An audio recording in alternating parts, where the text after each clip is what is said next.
Hello student, I am Pathak sir. Today we will learn the further paragraph of the lesson An Astrologer's Day. In the above paragraph, in the above lines, we have seen that the astrologer transacted his business without his own light. The place where he sat was lit up by a flare which was smoked up and crackled above the groundnut heap nearby.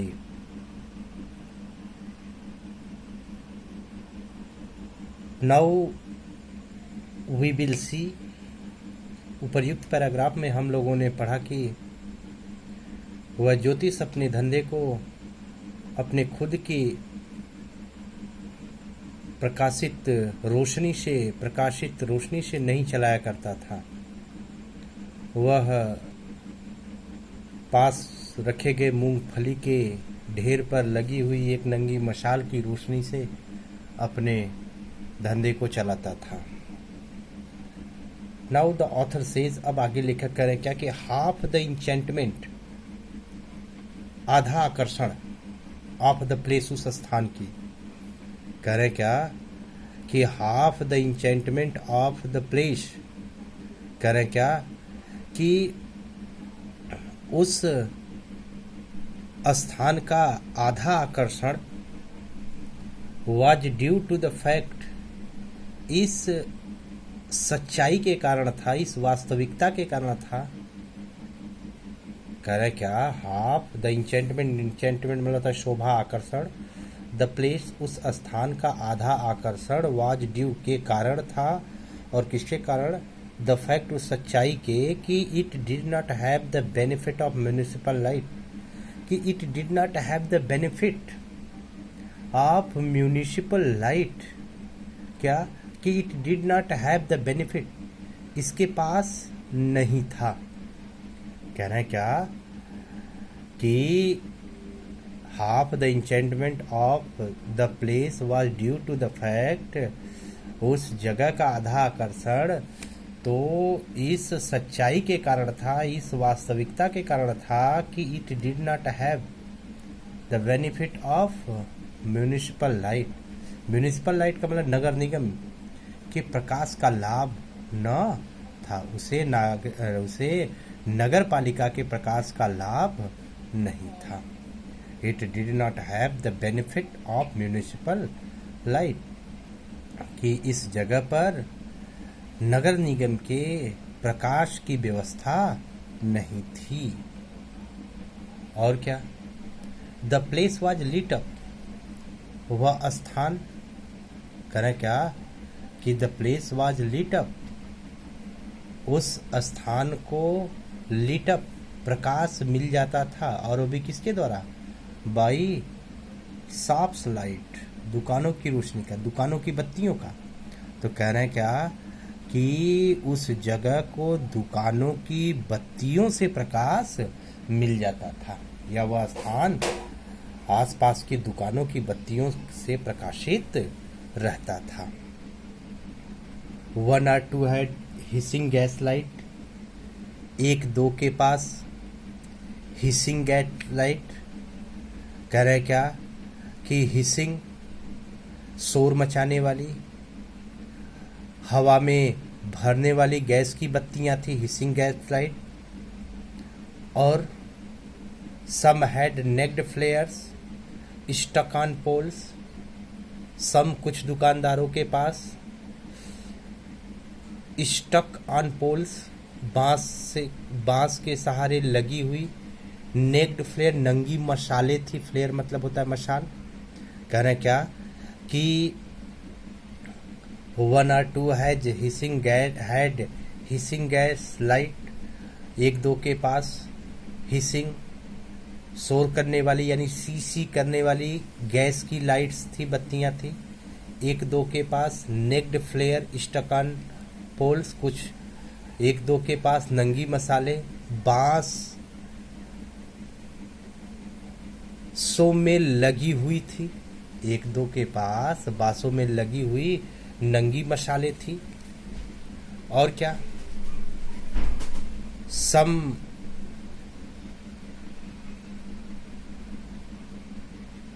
कह रहे हैं क्या कि सम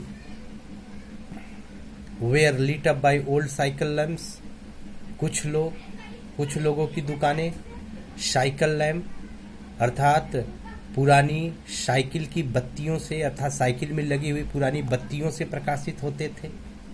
and one are to, और एक दो तो like the astrologers, और खुद ज्योतिष की तरह, एक दो खुद ज्योतिष की तरह managed without lights of their own, और एक दो लोग तो अपने खुद की बिना बत्तियों से काम चला लेते थे।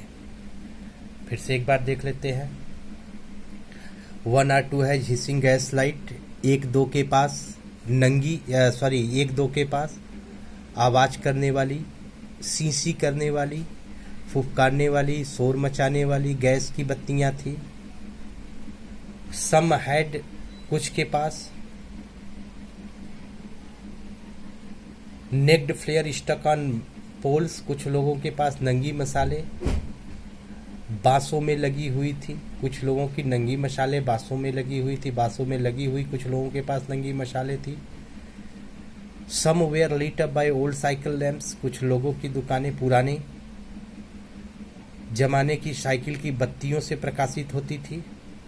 1 और 2, एक दो के लाइक एस्ट्रोलॉजर्स, और खुद ज्योतिष की तरह एक दो managed without lights of their own, बिना खुद की बत्तियों से काम चला लेते थे। मैनेज मतलब काम चलाना, चला लेते थे। It was a bewildering criss cross of light rays and moving shadows, कह रहे हैं क्या कि क्रिस क्रॉस मतलब एक दूसरे को काटने वाली, लाइट रेज प्रकाश की किरणें, एंड मूविंग शैडो चलती फिरती छाया। तो कह रहे हैं क्या कि चलती फिरती छाया और प्रकाश की एक दूसरे को काटने वाली रोशनियां, बत्तियां, किरणें वाज बेविल्डरिंग, बड़ी भ्रामक मालूम हो रही थी, बड़ी डरावनी होती थी। कह रहे क्या, it was a bewildering criss cross of light rays and moving shadows, कह रहे क्या, it was bewildering criss cross of light rays, कह रहे हैं क्या कि एक दूसरे को काटने वाली प्रकाश की किरणें और चलती फिरती छाया वाज अ बेविल्डरिंग, बेविल्डरिंग मतलब होता है डरावनी सी थी। It was bewildering criss cross of light rays and moving shadow, चलती फिरती छाया और एक दूसरे को काटने वाली प्रकाश की किरणें डरावनी सी थी, डरावनी सी लगती थी। This suited the astrologer very well, कह रहा क्या, this suited the astrologer very well, और यह ज्योतिष के लिए बड़ा ही सूटेड सुविधाजनक था। कह रहे क्या, it was bewildering criss cross of light rays and moving shadows, वहां पर प्रकाश की किरणें, कह रहे क्या कि वहां पर प्रकाश की किरणें और चलती फिरती छाया एक दूसरे को काट रही थी। और this suited the astrologer very well, और यह ज्योतिष के लिए बड़ा ही क्या था, सूटेड सुविधाजनक था। और क्यों था कि फॉर द सिंपल रीजन, कह रहे हैं क्या कि इसका सीधा कारण था, फॉर द सिंपल रीजन, इसका सीधा कारण था कि he had not in the list intended to be an astrologer when he began life, जब उसने जीवन की शुरुआत की, जब उसके जीवन की शुरुआत हुई तो ही had not in the list, list का मतलब तनिक भी, इंडेंटेड इच्छा नहीं थी, और वो भी क्या, टू बी एन एस्ट्रोलॉजर, ज्योतिष होने की, तो उसकी ज्योतिष बनने की तनिक भी इच्छा नहीं थी। कह रहे हैं क्या कि it suited the astrologer very well, यह ज्योतिष के लिए बड़ा ही सुविधाजनक रहा, कि फॉर द सिंपल रीजन, इसका यह सामान्य सा कारण था, सीधा सिंपल रीजन, इसका महज यह भी कारण था कि he had not in the list intended to be astrologer when he began his life, जब उसने अपने जीवन की शुरुआत की, जब उसके जीवन की शुरुआत हुई तो उसकी तनिक भी ज्योतिष बनने की इच्छा नहीं थी। अब and he knew no more of what, और यह भी कि he knew no more of what, उसे उसके बारे में भी तनिक नहीं पता था कि what was going to happen to himself next minute, कि चंद मिनटों में उसके साथ क्या कुछ होने जा रहा है। कह रहे क्या, and he knew no more, उसे वह भी तनिक नहीं पता था, he knew no more of what, उसे उसके बारे में नो मोर तनिक भी नहीं पता होता था कि what was going to happen to himself next minute, की चंद मिनटों में उसके साथ क्या कुछ होने जा रहा है। कह रहे क्या कि this suited the astrologer very well, यह ज्योतिष के लिए बड़ा ही सुविधाजनक था, फॉर द सिंपल रीजन, इसका सीधा कारण था कि he for the simple reason that he had not in the list intended to be an astrologer, उसे तनिक भी ज्योतिष बनने की इच्छा नहीं थी, व्हेन ही बिगेन लाइफ, जब उसने अपने जीवन की शुरुआत की, and he knew no more of what, और उसे उसका भी तनिक ज्ञान नहीं था। कह रहे क्या, he did not, he knew no more of what, उसे उसके बारे में भी तनिक नहीं पता था, वह उसके भी प्रति उतना ही अनभिज्ञ था, और उसके बारे में उसे तनिक भी नहीं पता था कि what was going to happen himself next minute, की उसके साथ अगले चंद मिनटों में क्या कुछ होगा।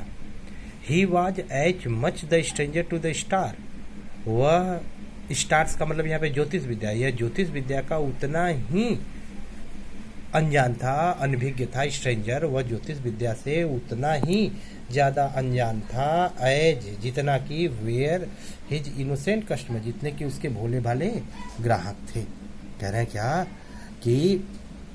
कि वह ज्योतिष विद्या के प्रति उतना ही अनजान था, अनभिज्ञ था, जितना कि उसके भोले भाले ग्राहक, इनोसेंट क्लाइंट, इनोसेंट का मतलब होता है भोले भाले, कस्टमर्स का मतलब ग्राहक। इट फिर भी ही सेड थिंग्स, फिर भी वह क्या था कि ही फिर भी ही सेड थिंग्स, वह ऐसी बातें करता था, वह ऐसी बातें कहता था, विच प्लीज्ड, जो क्या कर देता था, जो प्लीज्ड प्रसन्न, और what which pleased and astonished everyone, जो हर किसी को क्या कर देता था, प्लीज्ड खुश कर देता और आश्चर्यचकित कर देता। That was more a matter of study practice and shrewd guess work, that was more a matter, जो कहीं ज़्यादा ही परिणाम था, और वो भी किसका था, जो उसके स्टडी, उसके अध्ययन, और क्या प्रैक्टिस अभ्यास, एंड श्रूड ग्रेस और सटीक अनुमान, जो उसके क्या अध्ययन, अभ्यास और सटीक अनुमान का ही क्या था, परिणाम था। That was more the matter of study practice and shrewd grace work, जो उसके अध्ययन, अभ्यास और सटीक अनुमान का ही क्या था, परिणाम था। ऑल द सेम, और कह रहे क्या कि ऑल द सेम, ठीक, ऑल द सेम, और कह रहे क्या कि ऑल द सेम, ठीक उसी तरह से, it was as much an honest man's labour as any other, और ठीक उसी तरह से इट वाज, यह भी एक ईमानदार व्यक्ति के परिश्रम के उतना ही होता था एज जितना कि एनी अदर कोई और मेहनत करता था। और कह रहे क्या कि ऑल द सेम, और ठीक वैसे ही it was an honest man's labour as much an honest man's labour, यह उतना ज़्यादा ही ईमानदार व्यक्ति के, यह उस ईमानदार व्यक्ति के परिश्रम के उतना ही होता था जितना कि एनी अदर कोई और मेहनत के साथ परिश्रम करता हो। And he deserve the wages, और वह उस वेज, उस आमदनी को डिजर्व, हकदार था, उस आमदनी के हकदार था जिसे he carried home at the end of the day, जिसे वह दिन के अंत में यानी शाम को कमाकर घर लेकर के जाता था। तो कह रहे क्या कि it was as honest man's labour as much an honest man's labour as any other. तो कह रहे क्या कि यह उसके श्रम में उसके उतनी ही ईमानदारी, कह रहे क्या ऑनेस्ट मैंस लेबर, ईमानदार व्यक्ति के परिश्रम के उतना ही होता था जितना कि एनी अदर, किसी दूसरे व्यक्ति का। And he deserve the wages, और वह उस पैसे का, वह उस वेज और उस मेहनताना का हकदार था जिसे वह अपने घर लेकर के जाता था। आगे देखते हैं।